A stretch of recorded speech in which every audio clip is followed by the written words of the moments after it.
আজকে ডিম আর fried rice বানিয়ে দেখাবো। ডিম আলুটাকে সেদ্ধ করে নিয়েছিলাম, ডিমের খোসাটাকে ছাড়িয়ে নিচ্ছি। ছাড়িয়ে ডিমটাকে একটু দাগ দাগ দিয়ে নিতে হবে। দেখো কীভাবে দিয়ে দিচ্ছি। তারপরে আদা রসুন পেঁয়াজটাকে একটু কেটে নিতে হবে। পেঁয়াজটাকে একটু কুচি কুচি করে কেটে নেব।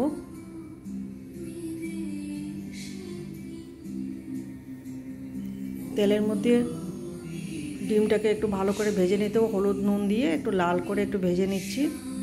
ডিমটাকে তুলে আলুটাকে সেভাবে ভেজে নিচ্ছি। একটু নুন হলুদ দিয়ে আলুটাকেও একটু ভেজে নিচ্ছি। আলুটা তুলে কড়ার মধ্যে একটু তেল দিয়ে দিয়েছি। তেল দিয়ে তার মধ্যে শুকনো লঙ্কা, তেজপাতা, এলাচ, লবঙ্গ, দারচিনি দিয়ে তার মধ্যে কুচি করা পেঁয়াজটা দিয়ে ভালো করে নাড়াচাড়া করে দুটো কাঁচা লঙ্কাও দিয়ে দিয়েছি। ভালো করে একটু নাড়াচাড়া করে তার মধ্যে পেস্ট করে রেখেছিলাম পেঁয়াজটা দিয়ে দিয়েছি। টমেটো, হলুদ গুঁড়ো, জিরে, ধনে, লাল লঙ্কা গুঁড়ো আর নুন হলুদ একটু দিয়ে দিতে হবে। আদা রসুন বাটা দিয়ে ভালো করে একটু ভেজে নিতে হবে। ভাজা হয়ে গেলে তার মধ্যে আলু দিয়ে একটু ভালো করে ভেজে নিতে হবে। মশলাটা একটু ভাজা ভাজা হয়ে গেলে একটু নুন দিয়ে একটু ভালো করে ভেজে নিতে হবে। ভাজা ভাজা হয়ে গেলে তার মধ্যে একটু জল দিয়ে ডিমটাকে ছেড়ে দিচ্ছি। একটু মাখা মাখা হবে।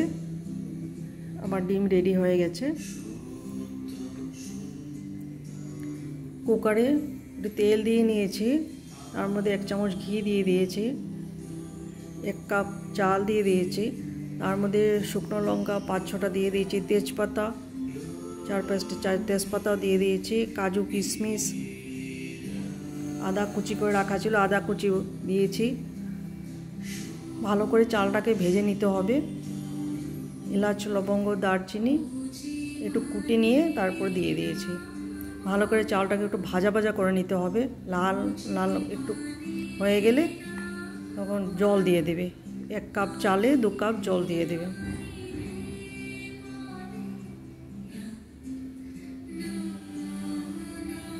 এখন ঢাকনাটা লাগিয়ে একটা সিটি মেরে রেখে দেবে। গাজর, বিনসটাকে কেটে নিচ্ছি। দেখো কীভাবে কেটে নিচ্ছি। এভাবে সরু সরু করে কেটে একটু গাজর আর বিনসটাকে একটু সামান্য তেল দিয়ে একটু ভেজে নিতে হবে।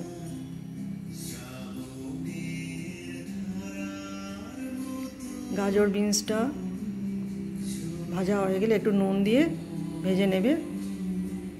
একটু সিদ্ধ হয়ে গেলে নামিয়ে দেবে।